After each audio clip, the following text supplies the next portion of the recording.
മാളു, എടോ മാളു ഒന്ന് വേഗം വാ, ട്രെയിൻ ഇപ്പൊ വരും.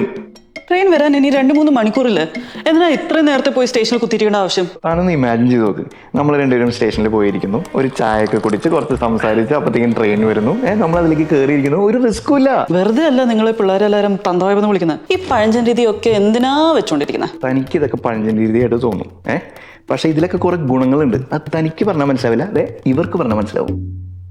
ഓ, പറയുന്നത് കേട്ടാൽ നമ്മൾ വല്ല യൂറോപ്പിലോ മലേഷ്യയിലോ പോകാമെന്ന് വിചാരിക്കും.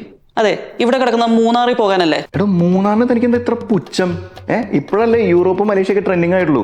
പണ്ട് ഈ മലയാളികളൊക്കെ ഹണിമൂണിന് പോയിരുന്നത് ഈ ഊട്ടിയിലും കൊടൈക്കനാലും മൂന്നാറൊക്കെ തന്നെയാണ്. അതെ, ഒരു മിനിമം ഔട്ട് ഓഫ് സ്റ്റേറ്റ് എങ്കിലും പോകണ്ടേ? എന്റെ അച്ഛൻ്റെ കൂടെ ഞാൻ ഡൽഹിയിലും ബോംബെയിലും ഒക്കെ പോയിട്ടുണ്ടല്ലോ. തന്റെ അച്ഛൻ്റെ കാര്യം പറയാതിരിക്കണം നല്ലത്. എന്റെ തലയിൽ കെട്ടി വെച്ചിട്ട് ഒരു പോക്ക് പോയാലേ. എന്താ പറഞ്ഞ? അല്ല, അച്ഛൻ പോയിട്ട് കുറെ നാളായി, ഇതുവരെയായിട്ടും വിവരമൊന്നുമില്ലല്ലോ എന്ന് പറയായിരുന്നു.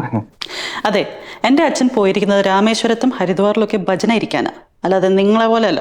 വല്ല കോവയിലും പോയി തിണ്ടി തിരിഞ്ഞ് നടക്കുന്നുണ്ടാവും. അതെ, എൻ്റെ അച്ഛനെ കുറിച്ച് വല്ല അനാവശ്യം പറഞ്ഞാലുണ്ടല്ലോ.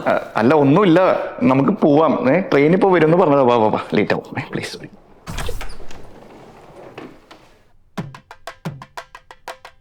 ഹരിയോ. അച്ഛാ, അച്ഛൻ വന്നോ? ഞങ്ങളെ അച്ഛനെ കുറിച്ച് ഇപ്പൊ സംസാരിച്ചോളൂ അല്ലേ മാളു? അച്ഛാ, അനുഗ്രഹിക്കണം. ദീർഘസുമംഗലീ ഭവ. അച്ഛൻ എവിടെയായിരുന്നു ഇത്രയും നാള്? കിരീടവും ചെങ്കോലും ഉപേക്ഷിച്ച് ആത്മശുദ്ധിയുടെ പ്രയാണത്തിലായിരുന്നു ഞാൻ. ലൗകികതയിൽ നിന്ന് ആത്മീയതയിലേക്കുള്ള പ്രാണപ്രവേശത്തിനായി ഞാൻ ഹരിദ്വാറും രാമേശ്വരത്തും അലഞ്ഞു നടന്നു. പിന്നെ എവിടേക്ക് പോയി? ഹിമാലയ സാനുക്കളിലും സാഗര തീരത്തിലും ഞാൻ ശാന്തി തേടി അലഞ്ഞു. പറഞ്ഞില്ലേ, ഗോവയിൽ പോയി ആർമാദിക്കിരുന്നു. ഈ യാത്രയുടെ ബീജുകളിൽ എവിടെയോ എൻ്റെ ഇഷ്ടാനിഷ്ടങ്ങൾ പങ്കിട്ട് എൻ്റെ കൂടെ സഞ്ചരിക്കാൻ എൻ്റെ സൗദാമിനിക്ക് ശേഷം ഞാൻ എൻ്റെ ആത്മസഖിയെ കണ്ടെത്തി. ഗോവയിൽ നിന്ന് ഏതോ റഷ്യൻ ചെറുക്കിനെ അടിച്ചോണ്ട് വന്നേക്ക കള്ള. അവളിലൂടെ ഞാൻ ആത്മീയതയുടെയും ലൗകികതയുടെയും ഇടയിലൂടെ ഒരു പുതിയ പാത ഞാൻ കണ്ടെത്തി മക്കളെ, കണ്ടെത്തി. ശരി, ഞാൻ എൻ്റെ ആത്മസഖിയെ കൂടി അകത്തേക്ക് വിളിക്കട്ടെ. വഴി വിടുങ്കോ ബേബി.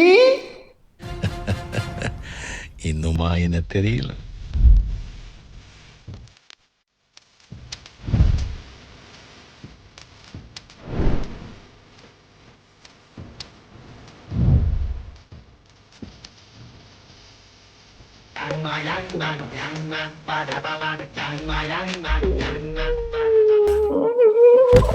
Love